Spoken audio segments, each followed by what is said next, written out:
Hello दोस्तों, आप सभी का आपके अपने यूट्यूब चैनल एनएस कोचिंग में स्वागत है। और आज हम सीखने वाले हैं भिन्न का जोड़ करना। तो चलिए हम वीडियो शुरू करते हैं। सबसे पहले हमारे पास में क्वेश्चन है, इसके अंदर हमें 5/7 के अंदर 9/7 को क्या करना है, जोड़ना है। तो हम यहाँ पे सबसे पहले ये देखेंगे कि ऊपर हमारा जो 5 है वो हमारा अंश होता है और जो बट्टे में 7 है वो हमारा हर होता है। तो हम यहाँ पे देख रहे हैं कि दोनों ही तरफ जो भिन्न है उसके अंदर आपका जो हर है वो क्या है, 7/7 है, यानी कि हर क्या है, एक जैसा है। तो जब एक जैसे हर होते हैं तो हमें क्या करना है, हर को उतार लेना है। तो हम यहाँ पे 7 उतार लेते हैं। तो सबसे पहले हमें ये करना है। इसके बाद में हमारा ऊपर क्या बच रहा है, इस तरफ अंश में तो 5 बच रहा है, तो हम इस 5 को लिख लेते हैं और प्लस का प्लस लगा लेते हैं। और इस तरफ हमारा अंश में क्या बच रहा है, 9 बच रहा है, हम 9 को लिख लेते हैं। अब हम इनको जोड़ लेते हैं, अंश को, यानी कि 9 और 5 को जोड़ लेते हैं तो कितने हो गए हमारे पास में 14, और बट्टे में हमारे पास में कितना है, 7। और हम 7 के पार्ट से जब इस 14 को काटेंगे, क्योंकि ये 7 के पार्ट से कट जाता है, कितनी बार कटता है, 7 दूना 14, यानी कि 2 बार कटता है। तो 5/7 के अंदर हमने 9/7 को जोड़ा तो हमारा आंसर क्या आ गया है, 2 आ गया है। अब हम एक और क्वेश्चन देखते हैं जो ऊपर वाले की तरह ही है। इस तरफ हमारी भिन्न है 3/5 और इस तरफ हमारी भिन्न है 4/5। इनको हमें क्या करना है, जोड़ना है। तो हम यहाँ देखेंगे कि इस वाली भिन्न में हमारा जो हर है वो क्या है, 5। इस वाली भिन्न में भी हमारा हर क्या है, 5। तो हमने जैसा ऊपर किया था वैसे ही करना है कि दोनों ही तरफ जब आपका हर सेम है तो हमें इस 5 को क्या कर लेना है, लिख लेना है। अब हम क्या करेंगे, जो अंश में आपका क्या बच रहा है, इस तरफ तो आपका क्या बच रहा है, 3 बच रहा है, तो हम 3 लिख लेते हैं। और आगे आपका क्या बच रहा है, 4 बच रहा है, तो हम 4 को लिख लेते हैं। अब हम क्या करेंगे, 4 और 3 को जोड़ लेंगे तो कितने हो जाएंगे हमारे, 7, और बट्टे में हमारा कितना हो गया, 5। यानी कि इस वाली भिन्न का जो आपका जोड़ है वो कितना आ गया, 7/5 आ गया।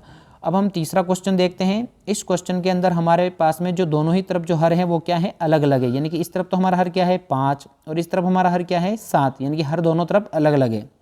तब आपको क्या करना है, इन दोनों हरों को आपस में क्या कर लेना है, सबसे पहले गुणा कर लेना है। तो जब मैं 7 का 5 से गुणा करूंगा तो मेरे 5 7 या 7 पंजे कितने हो जाएंगे मेरे पास में, 35, यानी कि 35 हो जाएंगे। तो सबसे पहले हमने हरों को गुणा करके लिख दिया है नीचे। अब हमें क्या करना है, इस वाले हर को तो इस वाले अंश से गुणा करना है। इन 7 का तो 2 से गुणा करना है, तो 7 गुणा कितना हो गया, 14, प्लस का प्लस, और इस 5 का किससे गुणा करना है, इस 4 से, यानी कि इस वाले हर का गुणा करना है इस वाले अंश से। तो 5 का कितना हो गया, 20 हो गया। वापस समझ लेते हैं। सबसे पहले जब आपके हर अलग अलग हो तब आपको दोनों ही हरों को गुणा करके लिख लेना है। तो 5 7 35 हो गया। ये 14 हमने कहाँ से लिखा, तो इस वाले हर को हमने इस वाले अंश से गुणा किया, यानी इस 7 का 2 से गुणा किया तो 7 दूना 14, और ये 20 कहाँ से आया, तो इस 5 का हमने इस 4 से गुणा किया तो 5 का 20। तो इस तरह से लिख लिया हमने। अब इस 20 और 14 को हम जोड़ लेते तो हमारा हो जाएगा 34, और बट्टे में हमारा हो जाएगा 35। ये दोनों किसी पाड़े से नहीं कटते हैं, इसलिए हमारा इस भिन्न का जो जोड़ का आंसर है वो हो जाएगा 34/35। अब हम इसका एक और क्वेश्चन देखते हैं। इसके अंदर हमें 6/7 के अंदर 2/3 को क्या करना है, जोड़ना है। यहाँ पे भी हम देखेंगे कि इस 6 के बट्टे में जो हर है, 6 के बट्टे में वो क्या है, 7 है, और 2 के बट्टे में जो है आपका 3 है। तो यानी कि दोनों ही तरफ हर क्या है, अलग अलग है। तो जैसा हमने ऊपर किया वैसे ही करना है कि हमें सबसे पहले इन दोनों ही अलग अलग हरों को क्या कर लेना है, आपस में गुणा कर लेना है। तो 7 का हम 3 से गुणा करेंगे तो कितना हो जाएगा, 7 या 21 हो जाएगा। तो सबसे पहले तो हमें इन दोनों हरों को गुणा करके लिख लेना है। इसके बाद में इस 3 का हम गुणा किससे करेंगे, इस ऊपर वाले 6 से करेंगे। तो 3 संग हमारा कितना हो गया, 18, प्लस का हम प्लस लगा लेंगे, और इस 7 का हम किससे गुणा करेंगे, तो 2 से गुणा करेंगे। तो 7 गुणा हमारा कितना हो गया, 14। तो इस तरह से हम करके लिख लेंगे।